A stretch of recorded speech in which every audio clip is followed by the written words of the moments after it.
Agar bolangiz yig'laganda telefon bermasangiz, agressiv bo'lyaptimi? Unda bolangiz allaqachon raqamli narkomanga aylanib bo'lgan. Videoni oxirigacha ko'rsangiz, bolangizga telefon berishni og'ir oqibatlari haqida achchiq gaplarni gapirib beraman. Bolaning miyasi 3 yoshgacha juda tez rivojlanadi.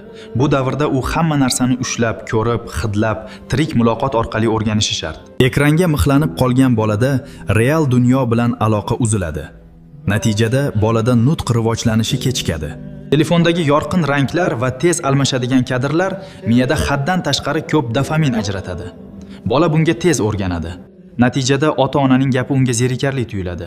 Telefonni olib qo'ysangiz, bola xuddi narkotikdan ayrilgandek yig'i, baqiriq holatiga tushadi.